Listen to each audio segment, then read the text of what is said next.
नमस्कार. स्मार्ट मराठी सुगरण या यूट्यूब चॅनलमध्ये सर्वांचे मनापासून स्वागत. आज आपण अगदी चमचमीत आणि चटपटीत अंडा बुर्जीलाही लाजवेल अशी सोयाबीनची बुर्जी बनवणार आहोत. आज आपण मस्त चमचमीत अशी सोयाबीनची बुर्जी, अगदी अंड्याच्या बुर्जीला तोड देईल अशी ही बुर्जी होते. तर ही बुर्जी आज आपण बनवणार आहोत. त्यासाठी इथे मी 100 ग्रॅम सोयाबीन असे गरम पाण्यात 15 मिनिटं भिजत घातलेले.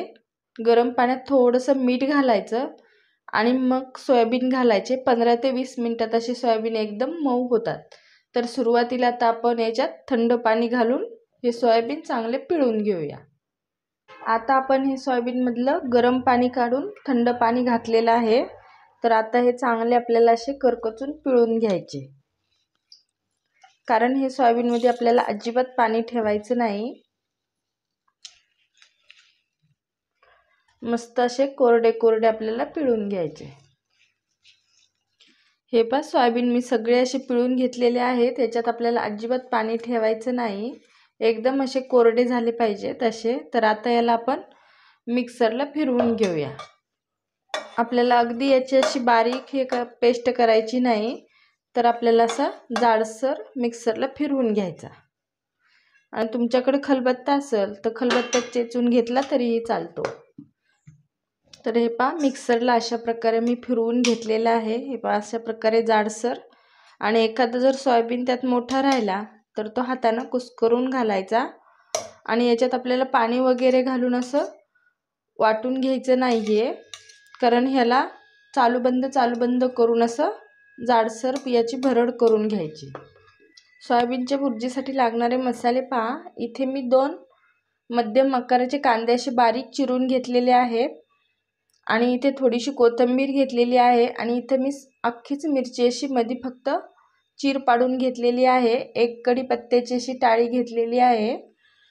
आणि 2 छोट्या आकाराचे टोमॅटो बारीक असे कापून घेतलेले आहेत. आणि 8 ते 9 लसूणच्या पाकळ्या मी अशा बारीक कापलेल्या आहेत. आणि चवीपुरतं मीठ, गरम मसाला, हळद अर्धा चमचा आणि 1 छोटा चमचा असं लाल तिखट घेतलेला आहे. लाल तिखट आपल्या आवडीवर वापरायचं. कढई तापलेली आहे. तर त्याच्यात आता आपण 2 पळ्या असं तेल घालूया.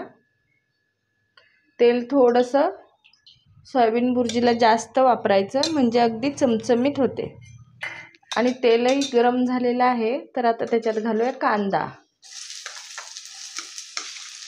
आणि कांदा आपल्याला गोल्डन रंगावर असा परतून घ्यायचा नाही. आपण अंडा बुर्जीला परततो ना, तसा मग फक्त आपल्याला असा थोडासा मऊ कांदा पडला पाहिजे असा परतून घ्यायचा. आणि कांदाही आपला थोडासा असा मऊ झालेला आहे. तर याच्यात आपल्याला 2 हिरव्या मिरच्या आणि लसूण घालायचा. लसूण जर सुरुवातीला घातला तर कांद्याच्या पहिले लसूण करपतो, म्हणून लसूण जरा नंतर घालायचा. आणि असं आता लसूणही थोडासा फ्राय होऊ देऊया. आणि गॅस मोठाच ठेवायचा, आपल्या आवश्यकतेनुसार कमी जास्त करायचा. लसूणही मस्त परतलेला आहे. तर याच्यात आता आपण टोमॅटो घालूया. आणि टोमॅटोही आपल्याला थोडासा असा परतून घ्यायचा.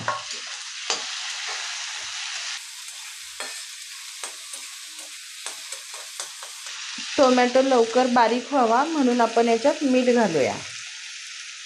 टोमॅटो आणि कांद्यात मीठ घातल्यानंतर तो लगेचच असा फ्राय होतो, ग्रेव्ही झाल्यासारखा तयार होतो, म्हणून आपण याच्यात मीठ घातलेलं आहे. तर याच्यात कोथिंबीरही आपण घालूया. आणि कांदा टोमॅटो ते चांगलं परतलेलं आहे. मस्तपैकी तेल सुटलेलं आहे पहा. तर याच्यात आपल्याला आता कढीपत्ता घालायचा.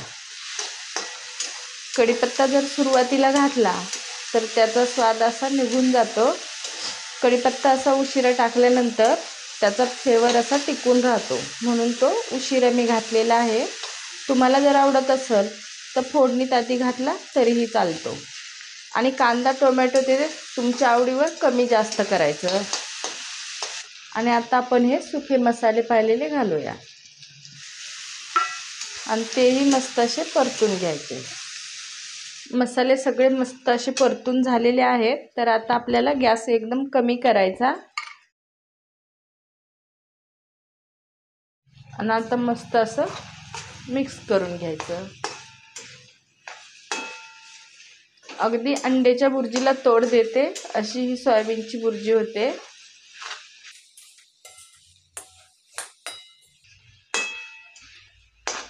आता ही कमीच गॅसवर अशी आलटून पलटून मस्त आपल्याला फ्राय करून घ्यायची.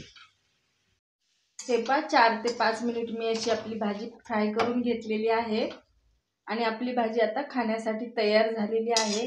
आजची रेसिपी कशी वाटली ते कमेंटमध्ये नक्की सांगा. व्हिडिओ आवडला असेल तर लाईक, शेअर आणि सबस्क्राईब करायला विसरू नका. पुन्हा भेटूया नवीन रेसिपीसोबत. धन्यवाद.